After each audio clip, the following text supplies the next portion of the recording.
Ito yung pinakamasakit sa lahat ng bagay at pinaka-worst mga boss. Nang dahil sa kagaguhan mo, pati pamilya mo, damay. Yung mama mong inosente, damay na rin. Pati mga kapatid mo. Pero bago ang lahat mga boss, kung hindi ka pa nakapag-subscribe sa YouTube channel ko, ano pa hinihintay mo? Mag-subscribe na dito kay BM Solid Vlogs aka Batang Mindanao. Kasi bakit mga boss? Ako yung kaibigan mong totoo na talagang hindi mangiiwan sa inyo. Okay, pag-uusapan natin ngayon itong si Tambalolo, mga boss. Kasi bakit? Dahil sa mga ginagawa niya na pang personal dito kay Casimero, ngayon, yung mga inosente na nakapaligid sa kanya, like example, yung mama niya, naging damay na dahil sa ginagawa niya. May kasabihan tayo mga boss, kung ano yung tinatanim, siya din yung aanihin. Pero grabe na to. Below the belt na to kasi bakit? Below the belt din yung mga ginagawa niya. Deserving kaya niya ito? Or deserving ng nanay niya? Pero para sa akin mga boss, dapat hindi madadama yung mama niya. Hindi madadama yung mga kapatid niya. Dahil siya lang ang gumagawa ng mga katarantaduhang ito. At dapat sana po sa kanya lang uuwi lahat ang mga ginagawa niya. Pero ito yung sinasabi ko, pinakamasakit, pinaka-worst. Dahil bakit? Doon sa mga inosente na mga mahal mo sa buhay, na uuwi lahat ang mga ginagawa mo sa kapwa mo. At ito ang pinakamasakit. Dito mga boss yan, nanonood ako dito sa kanyang page mga boss. Naghahanap siya ng isang boxer mga boss. Subalit, sa mga comment section yan mga boss, papansin nyo, may isa ako napansin mga boss. At ito yon, yan.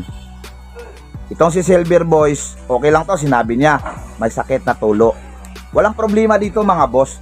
Pero yung sabihin na pati mama niya may sakit na leukemia, masakit yun. Kasi may ina din ako mga boss. Pangalawa, ito sinasabi kapatid niya mga adik ng shabu. Hay nako. Dahil sa kagaguhan mo, Silver Boys, pati mama mo nasasagasaan na dito sa usapin. Na wala naman sana itong kaalam-alam. Napaka-inonsente yung nanay mo, mama mo, kapatid mo, pero nang dahil sa'yo, nasasagasaan yung mga taong mahal mo.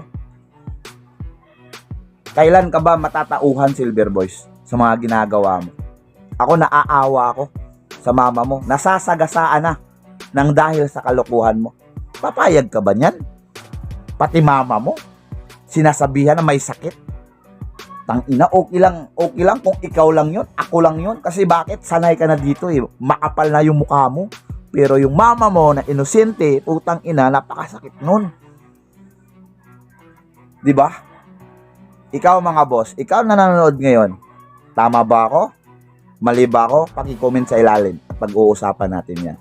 Hanggang dito na lang tayo mga boss. At sana yung mga fans ni Casimero, wag naman masyadong below the belt yung tira natin kasi napakasakit noon mga boss.